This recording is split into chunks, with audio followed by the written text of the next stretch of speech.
Hey, we're reacting to cool teachers are ruining children. Shout out Omiji. I'll put the link in the description to the original video.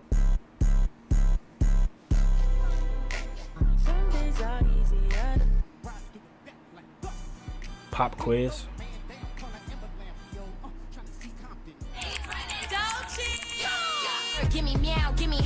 More teachers are gonna be like cool teachers.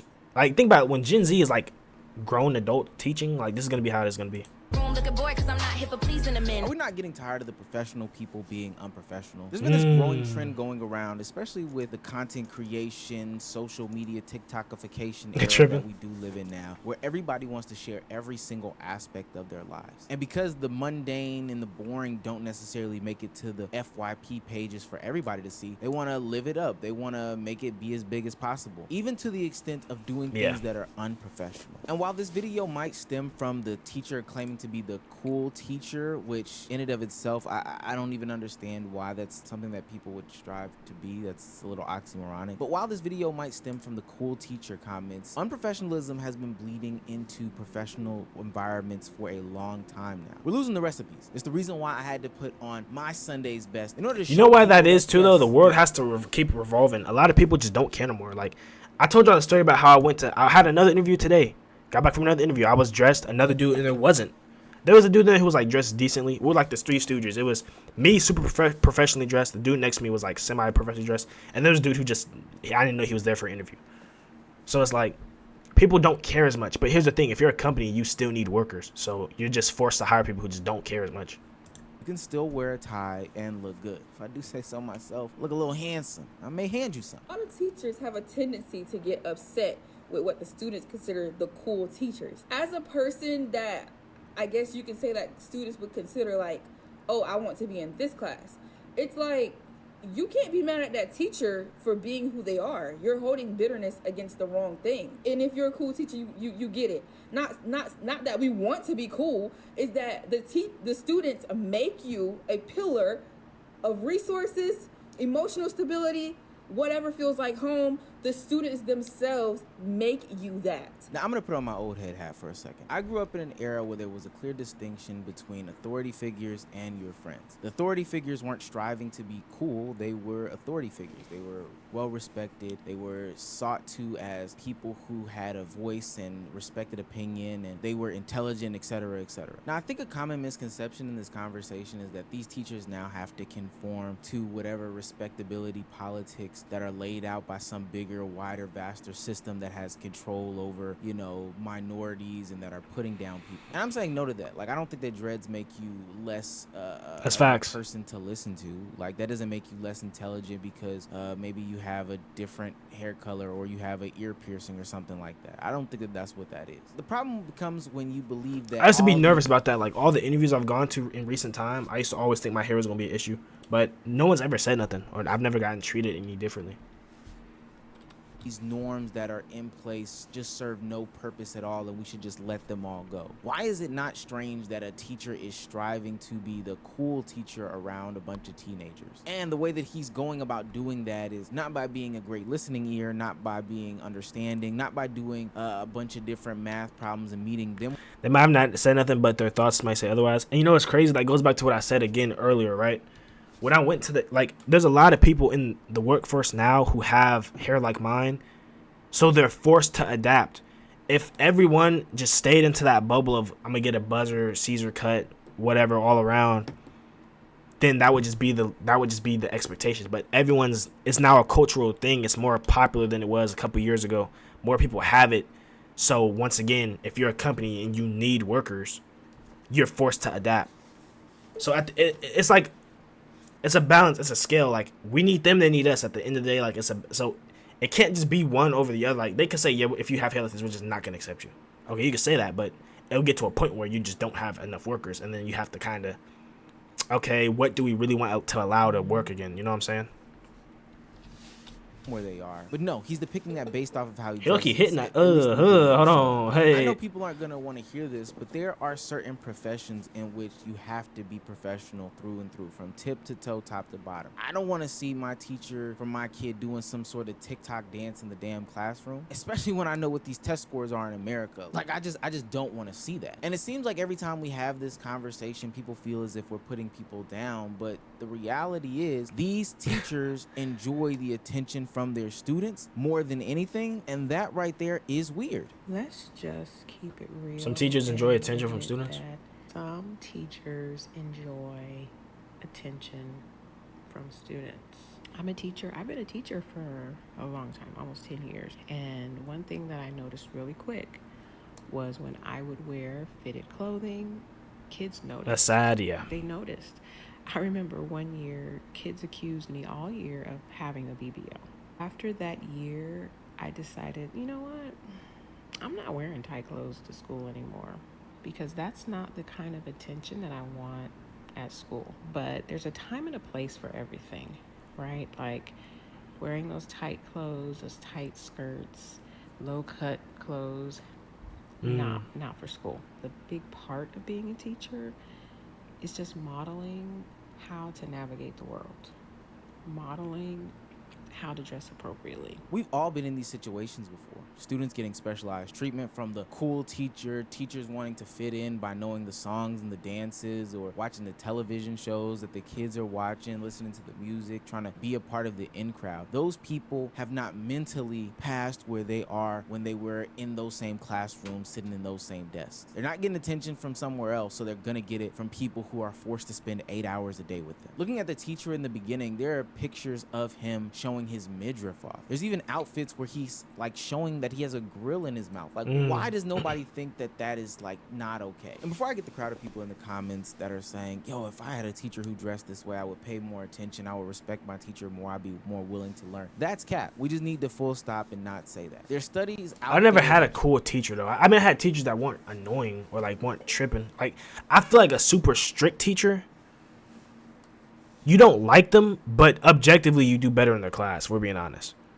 Now the teacher where it's kind of more nonchalant and more nonchalant and more relaxed, like it feels better in their class because you know you're not gonna have to really stress that much, but you don't really do as like you're not pushed, you're not forced to do as well. You know what I'm saying? Like, and I think it goes to that's just with everything. Like my friend has an amazing verse. He sampled the Bible, iron sharpens iron as friend sharpens friend or something like that. He used like a quote he gave me. He's real religious. But like when I'm doing my mile, when I'm running by myself, I'll get like 7:10, 7 minutes. When I'm running with him, I'm getting like 6 minutes, 6:30. Like I always run better because I'm being pushed harder. So like having something to hold yourself accountable or having someone to hold you accountable makes you work harder. So like them strict teachers, yeah, they're not cool, but I can't name a strict teacher and I didn't do good in their class. All the teachers that didn't really care, those are classes I didn't do as good. And that still comes down to personal preference. Like, are you willing to hold yourself to a standard anyway? But it definitely makes it easier if it's like you feel like you're forced. Talk about how looks being attractive or unattractive can have effects. Teacher can be on good whether without students being are laid paying back. attention to a teacher or not. And there's Facts. also studies that show that, hey, dressing a certain way, dressing more professionally, proceeds to then give students a higher value. Like they view you just better in the grand scheme of things. I know that sounds crazy, but we are programmed a certain way. To me, one of the reasons why I want to stop this and nip this in the bud is because when that slope starts to get slippery, it starts to slide in left, right, sideways, all the way downhill. When I was young, there were boundaries set with the people that were considered professionals in my life, whether it be teachers, doctors, attorneys, or whoever the case may be. But nowadays, when I scroll social media, I see things like teachers getting their hair braided with their students in class during class time, which is insane and out of pocket and totally inappropriate. And then I also see these teachers doing these long, lengthy handshakes, hugging their students, etc., etc. Now, I would hope that a lot of people agree with me that the teacher getting his hair undone by the students Not facts. is weird as hell. Like, he's claiming that it makes a deeper connection with his students. What more deeper of a connection do you need than to just, you know, give them their assignments? I don't know, make sure that they're passing their classes. But even as I extend over to the woman that is doing the handshakes, one of the main problems that I have is that we're showing the kids' faces now. We're not even like blurring the kids' faces. You've got your social media presence out there so much that you're showing what seems to be like little kids' faces on the internet. When are the professionals gonna be professional? And it only makes it worse because we've enabled this behavior for so long that it allows people to become ultra defensive when somebody tries to correct them for their actions. Is he live? During this time. Hey, bestie. I really hope that you see this message. How are you? I hope that you're okay. Huh? My class misses you so much, and we really want you to know that we love you and we miss you so much. Is that his Can't student wait for texting you to him? come back. Yeah, that's that same teacher who was having the kids undo his hair. He got suspended, and this is how he responds, in the freakiest, nastiest way possible. I don't think people really realize this, but you spend a lot of your formative years in a classroom. Teachers ultimately become role models. I know that people talk about your households and your family and stuff like that having a major influence on you, but think about it. A professional person in a professional setting, the first time that you usually see those is potentially the doctor when you're like a kid or whatever the case. Nah, that was a little But then crazy. I also ain't gonna a lie. teacher in the classroom. They are role models to the world. And if they aren't upholding those standards, well, then it makes sense how we can then go into life not understanding, yo, there should be some standard for how I don't know, go do an interview. So I just got dress coded during an interview. And then they decided to reschedule the interview with me for tomorrow. But before they rescheduled, the lady was like, would you like to come back? Like, go change and then come back? And I was like, no. These are the shorts. Let me turn to the side for y'all. These are the shorts. Okay, wait. This young- Okay, here's the thing, right? I don't know much about workplace environment. This is maybe bad. I personally don't know. And I don't think it depends. I don't think this is bad, I'm gonna be honest. This doesn't look crazy to me. Now, based off what her job is, that might give me more insight. But I've always been taught to wear long pants to an interview. But times are changing. These are the shorts. This young woman is flabbergasted at the fact that she got flagged for dress code. I mean, you have on shorts to an interview. And I don't even want to say that it's your fault. You weren't taught. While you were in school, you probably had the cool teacher who was wearing basketball shorts and a t-shirt and being unprofessional to the students and the whole environment as a whole. So you think that this is normal. When you get into a professional setting, this is what you're supposed to do. But I'm here to tell you, hey, no, that's not it. But every action doesn't just happen as a one-off. People become unprofessional because the standards weren't set and met at the beginning of their life, right? The teachers dress a certain way, they pass the interview looking a certain way, and then they come into the office dressed for a professional corporate job, getting off their office siren fits. How to dress like an office siren. First, start with a fitted blouse, neck or high neck tank. Next, a pencil skirt or low-waisted fitted trousers. For shoes, a pointed kitten heel. Put your hair either up and a little undone or down and sleek. The most important part, a pair of rectangular glasses. So definitely the skirt is way too short, and the thigh highs are definitely making it worse, particularly them being visible. I think if that skirt was a couple inches longer, I probably would never say anything. I think it's cute outside of this. Like, I wouldn't wear this to work. It's not even just that the outfits That's crazy. themselves are outrageous, but the concept You know they don't be getting no work done in that office. They be, being something that is luring men or luring women or luring people's attention in a sexual manner at work is what's really kind of throwing me off. Like, I can already tell that these people who are putting on these outfits have Hold on, is she married though? That's the real question.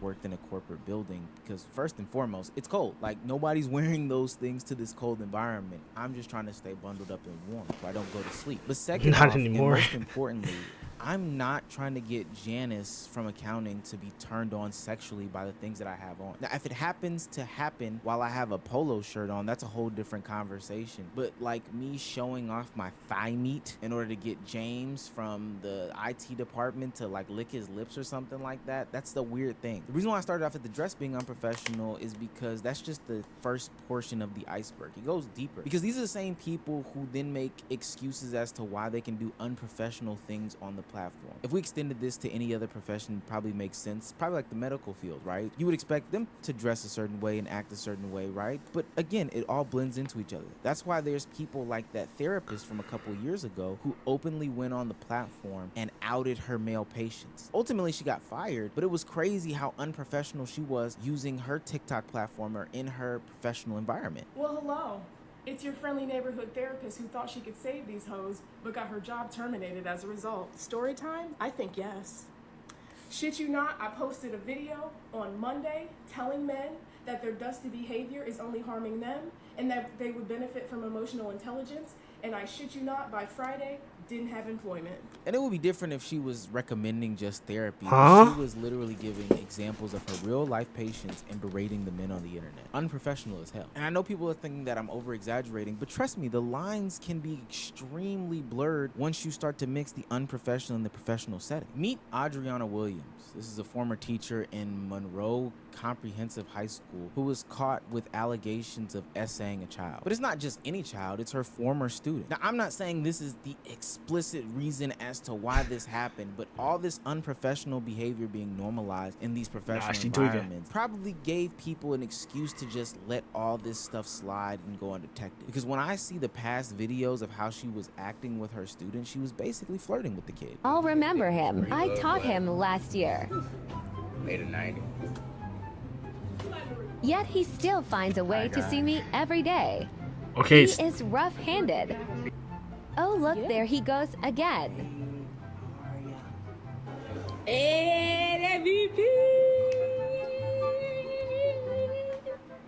I think he wants to be back in 9th grade.